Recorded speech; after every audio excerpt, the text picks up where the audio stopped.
Hey there, crafty friends. It's Tina here from Missing Stamps. Thanks so much for stopping by the channel. In today's video, we're going to be creating a winter background card featuring the adorable Calm and Bright stamps.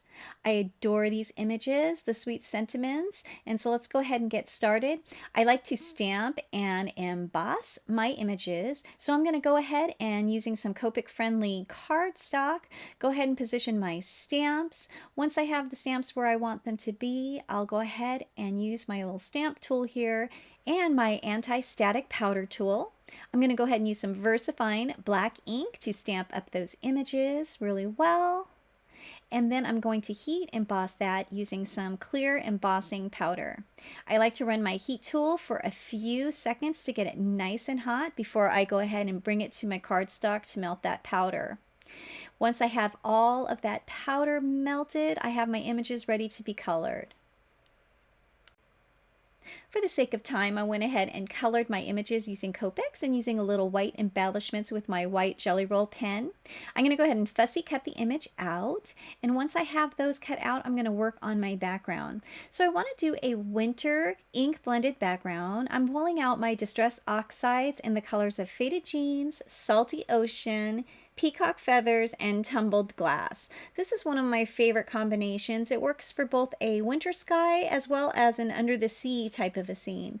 Going from darkest to light, I'm going to go ahead and blend the Faded Jeans using this soft blending brush.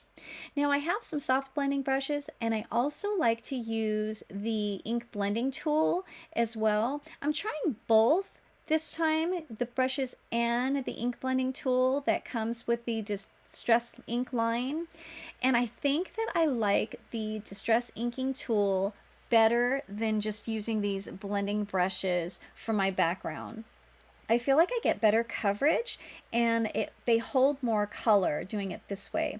I do like the soft blending brushes when I'm using stencils, but I'm not stenciling this background. I'm just creating a nice blend of 4 different colored blues.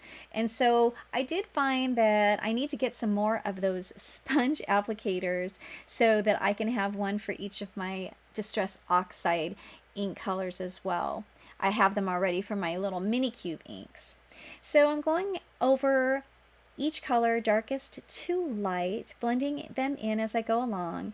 And then I like to go back over one more time doing a second layer. I do want to add more of the Faded Jeans because I feel like I didn't get enough color of the darks towards the top, so I'm going ahead and I'm adding that as well. Just going over each color, blending them together, and these Distress Oxides blend together so easily. I like to take my time, and this is a very enjoyable part of my hobby here, mixing those inks together.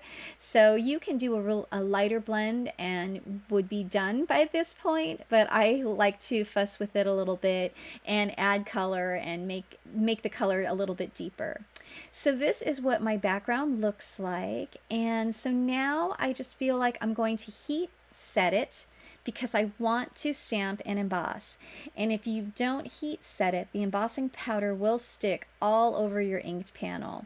This kind of gives you an idea of the layout of the card that I'm creating, and so the sentiment there, I want to heat emboss using some white embossing powder. So I'm going to go ahead and stick that on there, get my anti-static tool. I'm going to add a lot of powder to this because, again, I just inked it with the Distress Oxides and I don't want the embossing powder to stick. This time I'm going to use some Versamark ink, and it stamps beautifully just the first time, and then I'm going to add some white embossing powder. I just use a piece of scratch paper for this, sprinkle it on there, and then you're going to see it shakes off just nice with that little heat setting as well as the anti-static powder tool. The sentiment turns out beautifully. So once I have that stamped, I'll go ahead and heat my heat gun again, get that melted, and it looks just beautiful against the blue background. So now I'm just going to use a stitched rectangle die for a little bit of added interest, and I'm going to cover up that sentiment with a little bit of washi tape and use some acrylic white paint to create a snowy background. All you need is just a tiny drop of paint, and that is even more than I need. But I'm going to add a little bit of water with a paintbrush, and then I'm just going to shake it on there, and then it adds that nice snowy background. So simple, so quick and easy, and then it also adds a little bit of texture too because of the paint.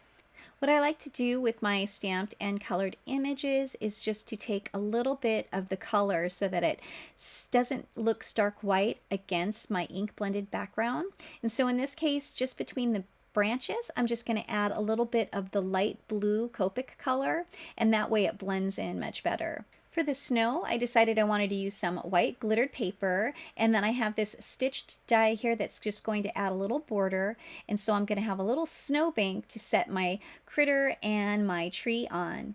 So all that's left to do is glue all of this together. I'm going to use some of this Fairly Arts glue to glue each one of my layers. So just going around the edges, I'm going to add some of that liquid glue, adhere it to that layer for my card.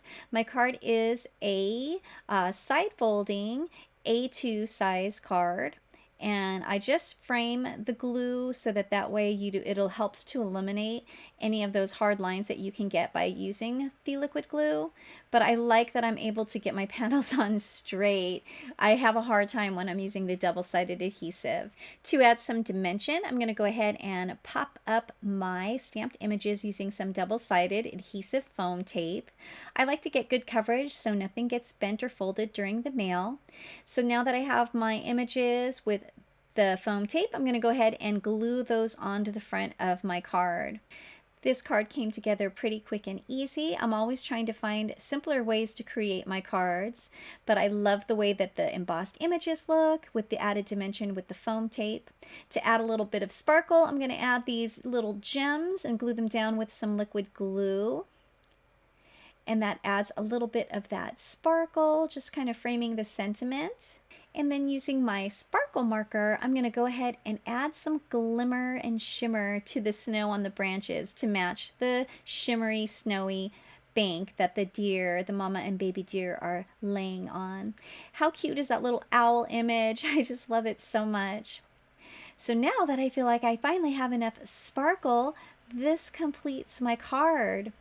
Thank you guys so much for stopping by the channel. I hope you like this card. I hope you like my video. I hope you'll check out the Miss Ink Stamps shop and all the lovely goodies. Until next time, everyone, have a great day and happy crafting. Bye for now.